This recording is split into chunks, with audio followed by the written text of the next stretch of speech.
Bismillahirrahmanirrahim. Dear student, Assalamu alaikum. Today I am going to give you lecture on history of English literature, new classics to date. The topic of this lecture is the romantic poet William Wordsworth.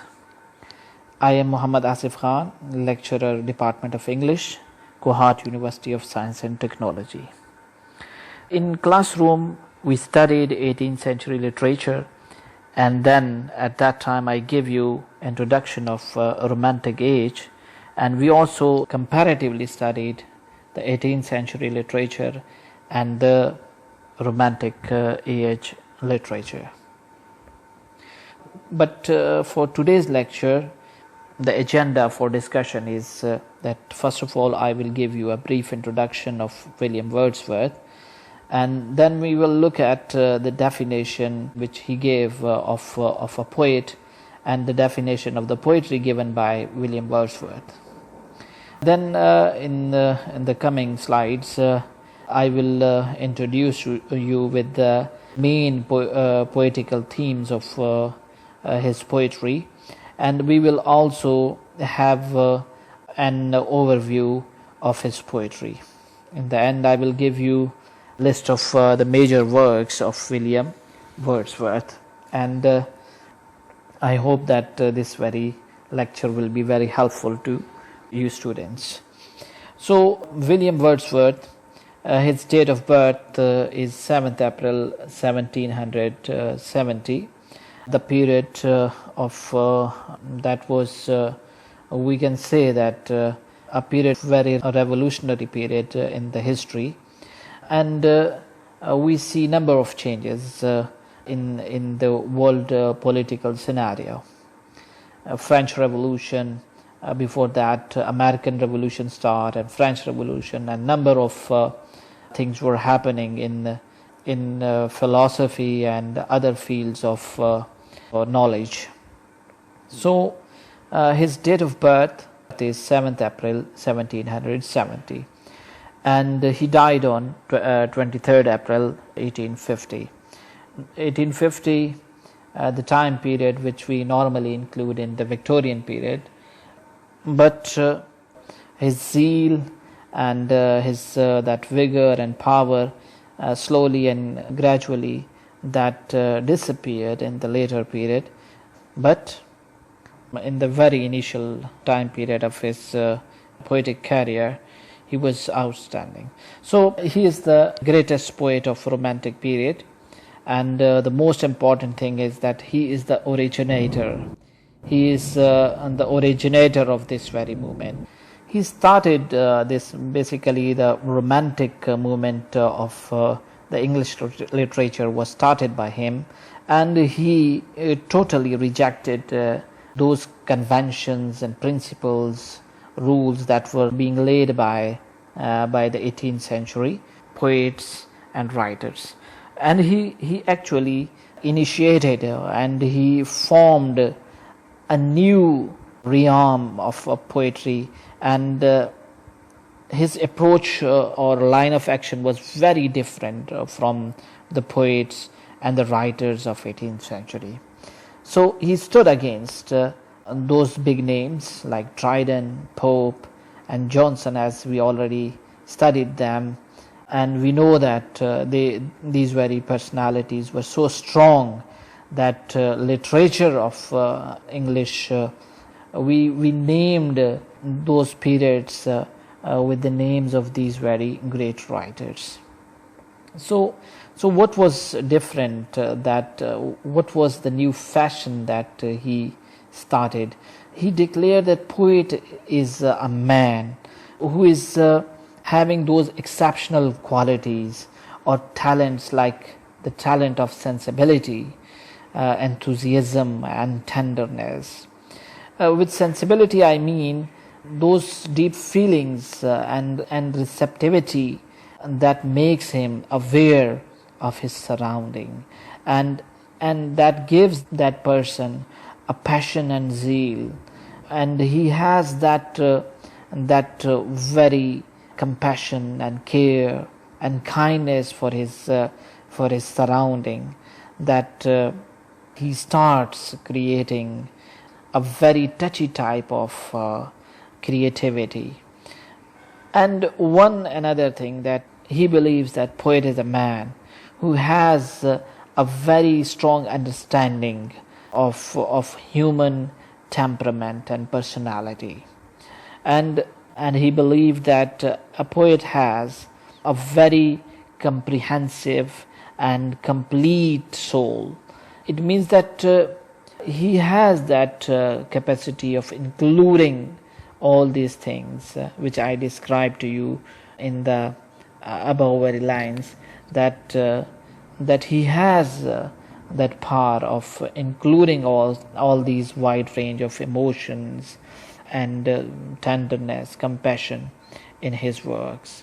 So poet is the person who just capture all these things, and he grabs the attention of audience by using very vivid and lucid type of imagery, and give that imagery different colors of emotions and feelings. Poet is the one who uses figurative language and rhetorical devices. In this way, he challenged that ideals of literary conventions of 18th century, which were basically based on reason, wisdom, rationality, intelligence, and these were the standards which were blindly followed by the poets and writers of 18th century of that time. And Wordsworth was the man who challenged, who dared to challenge and confront them. And his definition, now I am going to the second point of today's agenda, and that is the definition of the poet. Very much connected to the definition of the poet, we are having the definition of the poetry, because he describes poetry as something which is spontaneously overflowing, that is crossing the brims, that is flooding out, that is artless, natural and unplanned type of thing, which has those feelings which spill over the brims, which just flood out. And to him poetry is something which is recollected in that calmness, silence and harmony. It's a very different thing. It's not a normal thing which is following rules, regulations and conventions. So he revolted against that very dry type of intellectuality of his predecessors. And as I told you, that he was going against those rules and regulations being followed by the classical writers of 18th century. He was against that classical style which is reflected by the artificialness, unnaturalness and the showiness, and you will see those silly type of absurd phraseology in the period of that 18th century literature. So the revolt which he started was based on that type of diction or the language of the poetry. It started with the new type of diction or new type of language to be used in the poetry, and that was the language of the common man. Actually, he promoted that type of poetic language which was very simple, natural and conversational, being used by the people in their daily use, in their daily conversation.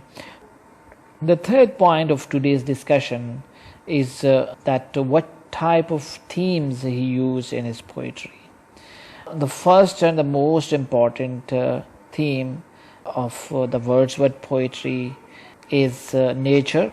If you have a discussion on Wordsworth and you do not mention nature, it means the whole discussion will be incomplete. And if you discuss the poetry of nature and you are not discussing Wordsworth. Incomplete discussion. So nature and Wordsworth are the two sides of a same coin. So I'm just giving you one short verse. Come forth into the light of things. Let nature be your teacher. Here you see that how he, just with the help of connecting oneself with smaller things, he connect himself to the nature and admit nature and consider nature as his guiding soul. So the second very important poetical theme which we observe in his poetry is the memory of the childhood, and he is very much connected to those very memories of his that calm period of life which he lived in his early childhood. And the third thing is mortality and death.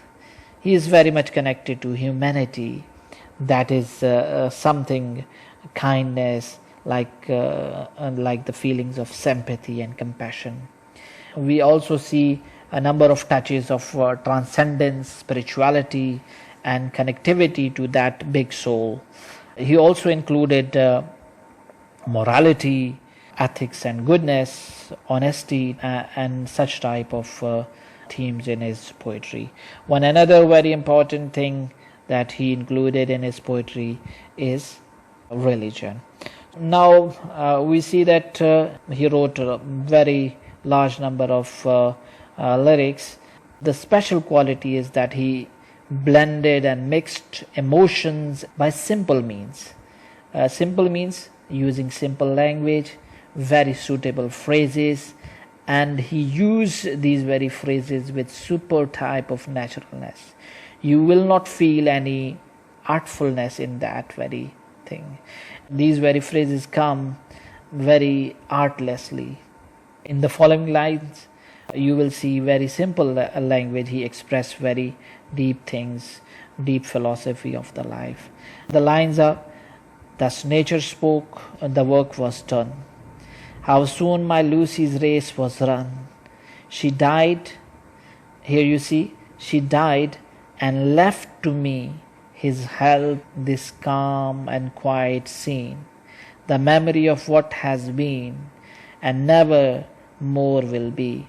You see that memory plays important role, and all these memories are there with him, and whenever he recollects these memories, he transcends to that world that is something supernatural. We see that in addition to these very lyrics, he also wrote number of sonnets like to Milton and Westminster Bridge or The World is Too Much with Us. All these sonnets are a combination of very dignified type of thoughts and language. Basically, you will see these very things are very masterly combined in his works. He also wrote number of odes, two important odes. I have just mentioned them: Ode to Duty and Ode on the Intimations of Immortality. Again, these very odes very expressive, and these odes are expressing his philosophy of life. In this ode, actually, he is once again celebrating those very important beliefs that earliest intuitions are the truest one. And he again give us that very belief that those people who are connected to their childhood are the lucky ones. Hence, I'm just reading these lines to you. Hence, in a season of calm weather, though inland far we be, inland, we are away from those very natural things, like our souls have sight of that immortal sea which brought us hither, can in a moment travel thither, and see the children's sports upon the shore, and hear the mighty waters rolling evermore. You see that how at once he gets connected with those very memories of the past and start enjoying them. These lines are very important, and you just reread them and just think that how simply he described these very things, but he gave us a very deep philosophy of the life. That is the philosophy of the happiness. Now in this slide we see that Wordsworth was not merely lyrical poet. Actually, he is the poet of man. Man means that he is expressing the inner feelings of the man. He is the poet of nature, and he is the poet of human life. When he harmonized these two things, actually he is the poet of humanity. He is the poet who is connecting nature and human life.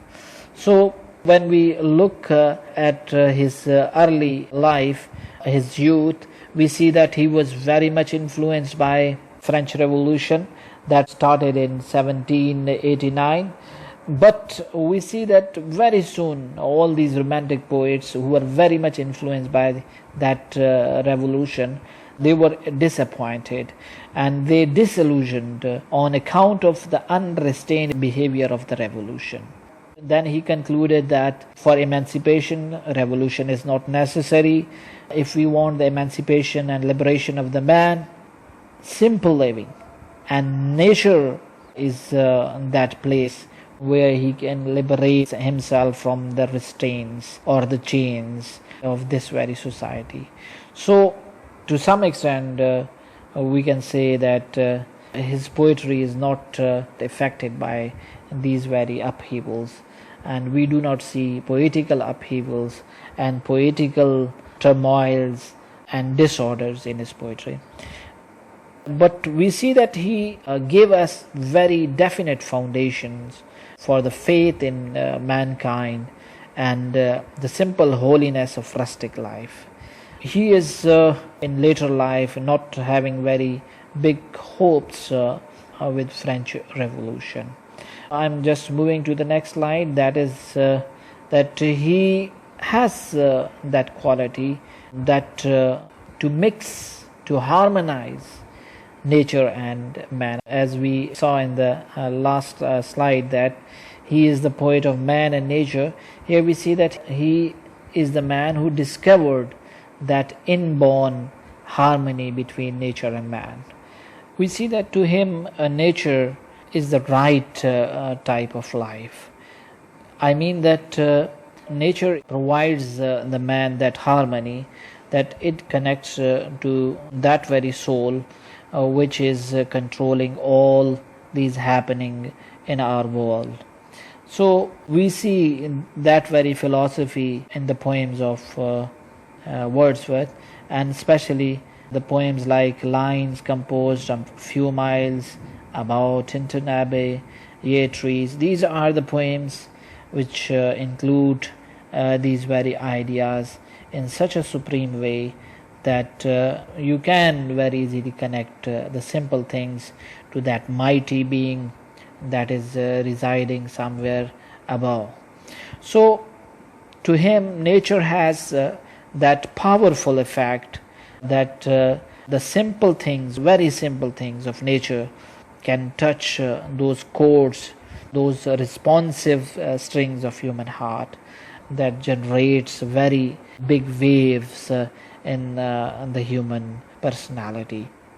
These very lines, again very important to me: the meanest flower, very little thing, meanest flower that blossoms, that blooms can give, thoughts that do often lie too deep for tears. You see that simple things, they can touch those responsive chords in human heart. So Wordsworth is famous for his lyrics, sonnets, odes, and short descriptive poems, but he also wrote very long poems like Prelude. I'm going to describe that very poem a bit in the next slide. But the observation about his longer poems, that these very poems are prosy, boring and uninteresting. So Prelude and Excursion were basically intended to be placed in a great epical poem that was to be named as The Recluse. Basically, The Recluse had to incorporate nature, man, and society. These were the main themes to be included in that very poem. And the first part, the Prelude, basically it treats about the growth of poet's mind, was the introduction of that work, and the Excursion was the second part of that very great work, but we see that the third part was never completed. So this idea was left incomplete, though he had plenty of time, but he was unable to complete his work. In his later years, we see that his poetry became very dull and unimaginative. These are some of the major works which he has written, very important, and basically it is the manifesto of Romantic Age, lyrical ballads. These are a few of the poems included in this very first edition that was published in 1798. It was republished in 1800 with detailed preface in which he gave the complete manifesto of the Romantic literature. He also published another volume of poems in 1807. These are some of the major works. And the longer ones I included here, like Prelude, Excursion. So today this all brings us to the end of this lecture. Thank you very much. Take care, inshallah. In the next lecture we will discuss S.T. Coleridge. Thank you very much.